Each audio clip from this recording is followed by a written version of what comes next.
difficult for me because I usually don't talk about sex. I usually talk about class, and my husband's here tonight, so I promised that I wouldn't talk about the fact that I may have slept with other people before I met him. So I just, like, my main thing with sex is it's just never really been that convenient for me. I just came from a Bikram class, and it was kind of like most of the sex I've ever had. Like, it's hot, it's sweaty, there's lots of mirrors, there's towels everywhere, and there's a German guy yelling at you to get your leg up, get your leg up, get your leg up. And, you know, and sex has just never really been that convenient. Like, I wish it was more convenient. It's never at the right time. You know, like, guys always want to fuck you when you're doing something really important that you want to do. Like, you have a deadline to meet, or there's a marathon of hoarders on, or you just blow-dried your hair and you don't want to get it crispy. You know what I'm saying? Like, it's never, like, he never wants to have sex when I'm doing something unpleasant, like assembling IKEA furniture, because that's when you need to get laid. Or like when you're having a talk with your mom on the phone. Like, that's when you need to really get fucked. And I thought, you know, how could I make things more convenient for sex? And I thought, you know what? I should have been in charge of evolution. Because I think the real problem with it is the placement of the vagina. It just makes it very, very inconvenient. Half the time I'm sitting on it. It's very, very hard to get to. You know what I'm saying? Like, it's like tucked away. You have to be a gymnast to present it to someone so they can really get it good. And I thought if I were the forces of evolution, I think I would have. My first idea was to have a detachable vagina.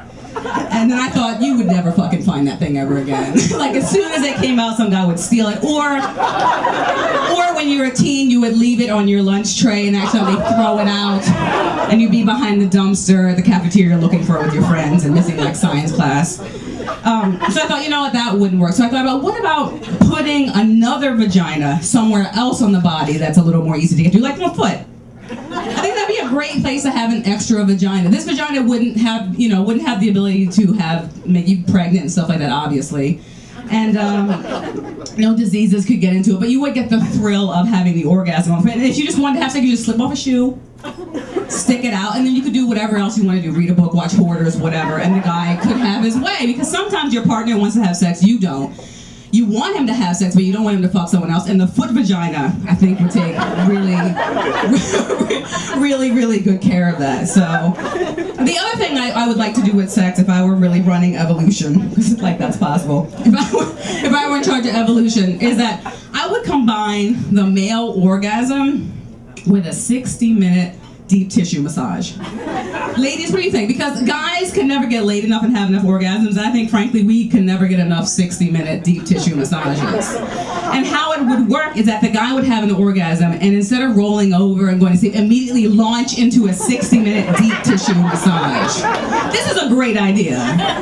Like, it's kind of a joke, but it's kind of like, I wish I could make this happen. And I think it would be good for guys, because in the case of my husband, I'd be waiting for him at the door with a hand job, and then bam, 60-minute hot tissue massage. I don't know, I just think that evolution, you know, dropped the ball on vaginas. That's all I'm trying to say. What else? Make the hand job your friend, ladies. That's all I have to say. So, losing it. I had a really hard time losing my virginity. It was a pain in the ass. I just wanted to be gotten rid of it. And I thought that it would kind of be like a John Hughes film. You know what I mean? There would be like sweaters and candles and like some new wave music and all this interesting stuff would happen. And I remember there's no black people in those movies.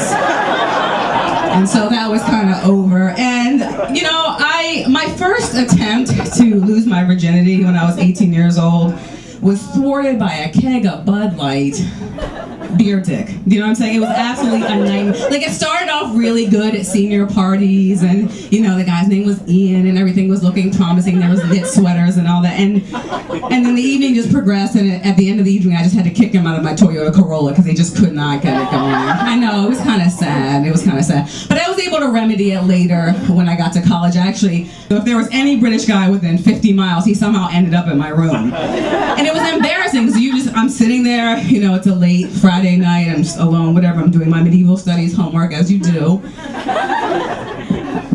Have you met Nigel? Hello, Governor, come on in. Do you know what I mean? Like it was just, that was just kind of my thing. And so my friends always ask me, why, how come you've never dated any black guys? I was like, it's the approach. Do you know what I mean? Because it's a difference between, hey, how you doing? And here's my card. Do you know what I mean? And the second one just always really worked much better for me. And I thought, why is it that, I'm walking down the street, I don't like to getting hollered at. It doesn't work. Hey, boo, I do not want to walk with you. You cannot have a sip or a taste of whatever it is I'm eating. It's just not, it's not going to happen. But I've never been hollered at by a white guy because they're usually inside. Really hard to yell at someone from a cubicle. No, it's not really cute, but hey, boo, can I fax with you? It's not going to happen because when you come back, it's kind of awkward for them. It's kind of awkward at the end.